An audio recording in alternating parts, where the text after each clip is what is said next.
وہ اپنے حضور جھکنے سے محروم نہ کرے. قیامت کے دن اللہ تعالیٰ لوگوں کو کہے گا کہ میرے حضور سجدہ ریز ہو جاؤ. آج اگر کوئی نماز پڑھتا ہے یا نہیں پڑھتا، قیامت کے دن تو چاہے گا کہ میں اس کی حضور سجدہ ریز ہو جاؤں. جب سورج سوا نیزے پہ ہوگا پھر تو کوئی انکار نہیں ہوگا.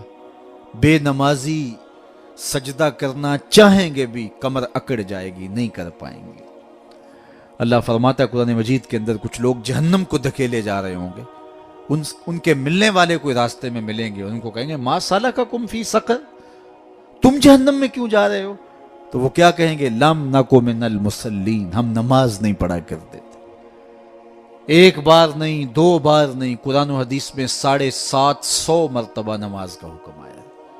یار ایک بات میں آپ کو کہوں، ہمارے خطبہ کہتے ہیں نا کہو سبحان اللہ، تو سامعین نہ کہیں تو وہ ناراض ہو جاتے ہیں. کوئی مذاق کر دیں گے پھر سخت غصے میں آ جائیں گے. کئی تو ناراض ہو کے تقریر چھوڑ دیتے ہیں کہ میں تمہارے پاس آیا ہوں، تم زور سے سبحان اللہ بھی نہیں کہتے. تو 3 مرتبہ 2 مرتبہ 4 مرتبہ ایک مکرر ایک بات کہے اور آپ نہ مانیں یا میں نہ مانوں تو وہ ناراض ہو جاتا ہے. اور میرا رب ایک بار نہیں 750 مرتبہ کہہ رہا ہے. نماز کا حکم اللہ اور اس کے رسول کی جانب سے 750 مرتبہ ہے. کتنا ڈھیٹ پنا ہے کہ بندہ پھر بھی اللہ کے حضور سجدہ ریزی کی توفیق نہ پائے، اور وہ کس طرح جو ہے وہ ڈٹائی کے ساتھ اپنی زندگی گزار دے. 5 گانا نماز شعار زندگی بنا لو. یہ دین ہے، اس کو اچھی طرح سے روحوں میں اتار لو. 5 گانا نماز کبھی بھی تم سے قضا نہ ہونے پائے. اور اگر ہو سکے تو سحری کے سجدوں کی بھی عادت ڈال لو. اس وقت رحمتیں اترتی ہیں، رزق بٹتا ہے، کرم نوازیوں کا نور اترتا ہے. یہ جو آپ کہتے ہیں گھر میں ٹینشن بہت ہے، پریشانیاں بہت ہیں، مسائل بہت ہیں، اپنے بھی دشمن ہو گئے، شریکہ برادری نے مار دیا، کتنے مسائل ہیں. آپ سجدے تہجد کے ادا کرنے شروع کر دیں، روح کو قرار آ جائے گا، باطن کو چین آ جائے گا. ایک روایت میں آتا ہے حدیث پاک میں کہ جب سحری کا وقت ہوتا ہے تو شوہر اٹھتا ہے اور اپنی بیوی کو کہتا ہے اللہ کی بندی تو بھی اٹھ اور اللہ کے حضور سجدہ ریزی کریں. سارے دن کی تھکی ہوئی خاتون اٹھ نہیں پاتی، تو وہ خیر وضو کر کے واپس جب آتا ہے تو چلو میں تھوڑا سا پانی لے آتا ہے اور اپنی بیوی کے چہرے پہ چھڑک دیتا ہے اور مصلی بچھا کے نماز پڑھنے لگ جاتا ہے. تو بیوی اٹھتی ہے، دیکھتی ہے کہ میرا شوہر نماز پڑھ رہا ہے، تو اس کو بھی خیال آتا ہے، تو وہ بھی اٹھتی ہے، وضو کرتی ہے، شوہر کے قریب مصلی بچھا کے وہ بھی نماز پڑھنے لگ جاتی ہے. سحری کا وقت ہے، نیم اندھیرا ہے، کوئی دیکھنے والا نہیں. کبھی شوہر سجدے میں ہے، کبھی بیوی قیام میں، کبھی وہ رکوع میں ہے، کبھی یہ قومے میں ہے، کبھی وہ جلسے میں ہے. دونوں اللہ کے حضور سجدہ ریزیاں کر رہے ہیں. حدیث پاک میں آتا ہے دونوں کو دیکھ کے رب مسکرا رہا ہوتا ہے. اپنی شان کے مطابق اللہ خوش ہو رہا ہوتا ہے کہ میرا بندہ اور میری دہلیز کی باندی کس قدر میرے حضور سجدہ ریزیاں کر رہے ہیں. تو صاحبو آؤ اپنی پیشانیوں کو سجدوں کے نور سے مالا مال کریں. کتنی زندگی ہم گزار چکے ہیں، تھوڑا وقت باقی ہے ہمارے پاس، بہت وقت گزار چکے ہیں. نہ جانے اٹھنے والا اگلا قدم کہاں ہے. آج موقع ہے، کل نہیں ہوگا. وقت پر کافی ہے قطرہ بھی آب خوش ہنگام کا. جل گیا جب کھیت برسا می تو پھر کس کام کا. پھر پچھتاوے سے کیا، آج کا پچھتاوا کل کی بہتری کی ضمانت ہوگی.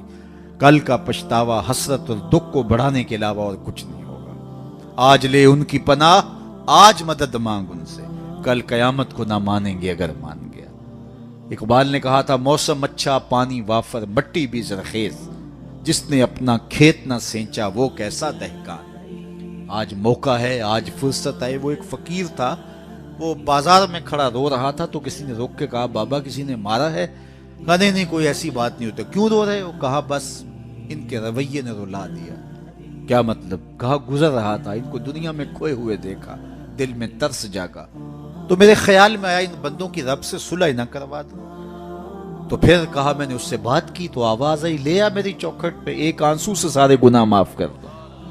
لے آ میری چوکھٹ. میں بڑا خوش ہوا، بہت خوش ہوا، اور میں نے ان سے کہا کہ آؤ اس کی چوکھٹ پہ، وہ تو معاف کرنے پہ آمادہ ہے.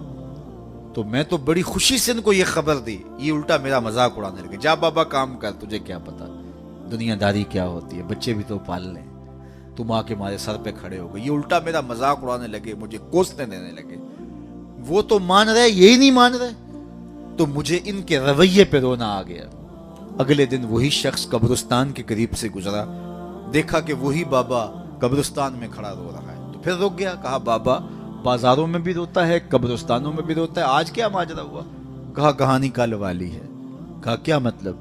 کہا کل ان سے مایوس ہو گیا، آج صبح اٹھا تو ادھر آ گیا. میرا خیال یہ ہوا چلو وہ نہیں مانے تو قبرستان والوں سے بات کرتے ہیں. تو میرا یہ خیال ہوا ان کی اور رب کی صلح کروا دو. تو کہا پھر آج کیا بنا؟ کہا آج یہ مان گئے وہ نہیں مانتا. آج وہ مان رہا ہے ہم بھی مان جائیں. کل ہم مانیں گے لیکن وہ نہیں مانے گا. قبل اس سے کہ وہ وقت آئے، کوئی حجت باقی نہ رہے، تھوڑا سا وقت ہے. وہ کسی نے کہا نا اج سا بھی نے کھلے راہ بھی نے انج ٹوک نوکھڑے ٹکنے نہیں. ٹر پویں تے پینڈے مک جاندے کار بیٹھیاں فاصلے مکنے نہیں. آج میرے پاس بھی وقت ہے، آپ کے پاس بھی وقت ہے. اپنی مختصر زندگی کو اللہ اور اس کے رسول کے نام لگا دیں. یہی میسج ہے. یہ میلاد کا میسج بھی ہے، یہ معراج کا میسج بھی ہے، یہ 10 محرم کا میسج بھی ہے، یہ کربلا کا میسج بھی ہے، یہ 11ویں کا میسج بھی ہے، یہ 12ویں کا میسج بھی ہے کہ اللہ اور اس کے رسول سے جڑ جاؤ. اور اگر یہ نہیں ہے تو پھر کیا فائدہ ہمارا بیٹھنے کا، اور کیا فائدہ ہمارے اجتماع اور جلسے منعقد کر. پھر ہماری ذات کے چسکے ہوں گے، ہمارے کانوں کی لذت رہ جائے گی. میں آؤں گا تو آپ کھڑے ہو جائیں گے، نعرے لگائیں گے، میرا نفس پلتا رہے گا کیا بات ہے میں تو بہت بڑا ہوں. اللہ کے رسول کی نعت رک جائے گی، میری تعظیم کے لیے لوگ کھڑے ہو جائیں گے.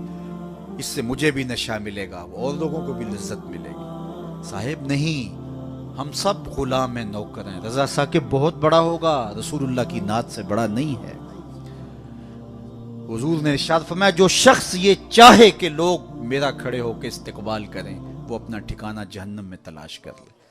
یہ چھوٹی وعید ہے، یہ رونگٹے کھڑے کر دیتی ہے. بلکہ نفس کی چالیں تو اتنی باریک ہیں کہ حضرت بایزید بستامی بولے کہ میں نے ایک دن اپنے نفس سے کہا کہ میں تجھے غذا بھی نہیں دیتا، تو پھر بھی اتنا موٹا تازہ کیوں ہے؟ تو کہتے ہیں میرے نفس نے مجھے جواب دیا کہ بایزید جب تو گلیوں بازاروں سے گزرتا ہے نا تو لوگ انگلی کے اشارے کر کر کے کہتے ہیں یہ بایزید جا رہا ہے، یہ بایزید جا رہا ہے. میری غذا مجھے اس سے مل جاتی.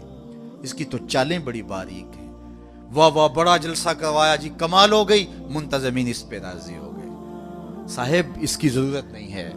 ضرورت یہ ہے کہ کیا میرے عمل میں تبدیلی آئی، میری زندگی میں کوئی تبدیلی آئی، میری پیشانی کو سجدہ نصیب ہوا یا نہیں ہوا، میں اپنے پچھلے گناہوں پہ نادم ہوا ہوں یا نہیں ہوا، مجھے شرمندگی ہوئی ہے یا نہیں ہوئی، میں نے قبر کے لیے کوئی روشنی تلاش کی ہے کہ نہیں کی. قبر کے چراغاں کا بھی تو اہتمام کرنا ہے، وہاں کی بھی تو روشنی اکٹھی کرنی ہے. وہاں بھی تو سخت اندھیرا ہے، وہاں تو وحشت ہے. اللہ اکبر، تو وہاں کے لیے بھی تو کچھ چراغاں کرنا ہے. تو یہ مختصر زندگی اپنی قبر کو روشن کرنے کے لیے، اپنی آخرت کو پر نور کرنے کے لیے، اللہ اور اس کے رسول کی رضا جوئی کے لیے گزار دو. اقبال کے سارے کلام کا رس نہ چھوڑیں تو خلاصہ یہ نکلتا ہے کہ محمد سے وفا تو نے تو ہم تیرے ہیں، یہ جہاں چیز ہے کیا لوح و قلم تیرے ہیں. کہا ان سے وفا کر لو، پھر قلم بھی تمہیں دے دیں گے، تختی بھی تمہیں دے دیں گے، جو لکھنا ہوا خود ہی لکھ لینا. پھر تیری تقدیر کے فیصلے واشنگٹن میں نہیں ہوں گے، بلکہ خدا بندے سے خود پوچھے گا بتا تیری رضا کیا ہے. شرط یہ ہے کہ جب دل کا رشتہ حضور سے جڑ جائے، قرآن اور صاحب قرآن سے جڑ جائے. آئیے میں اور آپ اپنی زندگی کو ان کے نام لگائیں. نماز عشاء کا وقت ہوا چاہ رہا ہے. میں جتنی باتیں کر لیں اگر ان پہ عمل ہو جائے تو میرے لیے اور آپ کے لیے اتنا ہی کافی ہے. اللہ ہمارے مولانا طاہر صاحب کو درجوں کی بلندیاں عطا کرے، ان کے کام کو قبول کرے، ان کے رفقا، اراکین انجمن اور آپ جتنے لوگ تشریف لائے، آپ سب کو اس محفل کی برکتیں عطا دیں. اپنی نسلوں کو بچاؤ، اپنے بچوں کو درود و سلام کی لوریاں دو اور ان کو حضور علیہ الصلوۃ والسلام کی محبت سکھاؤ، اور کبھی سجدے سے انہیں دور نہ رہنے دینا. ان کی پیشانیوں کو بچپن سے ہی سجدے سے آشنا کرو. بیٹیوں کو پردے کی تلقین کرو، بچپن میں ہی تلقین کرو، اور ان کو قرآن مجید پڑھنے کی تلقین کرو. اور سجدے سے کبھی ہمارے گھر نا آشنا نہ ہو. کتنا خوبصورت گھر ہے کہ جب صبح کے اجالے پھوٹتے ہیں تو مرد مسجدوں کو نکل پڑتے ہیں اور بیٹیاں گھروں میں مصلے بچھا لیتی ہیں. اور کتنا بد نصیب ہے وہ گھرانہ کہ درختوں پر چڑیاں بھی رب کی تسبیح بول رہی ہوتی ہیں، حشرات سے پرندے نکل کر کے بھی اللہ کی تقدیس کے ترانے پڑھ رہے ہوتے ہیں، اور اس گھر سے نیند کے خراٹوں کی آواز آ رہی ہوتی. بد نصیب ہے وہ گھر، بدبخت ہیں وہ لوگ کہ جنہیں اللہ کے حضور سجدے کی توفیق نہیں. اللہ آپ کو مجھے سب کو اپنے حضور جھکنے کی توفیق دے۔ وآخر دعوانا ان الحمدللہ رب العالمین۔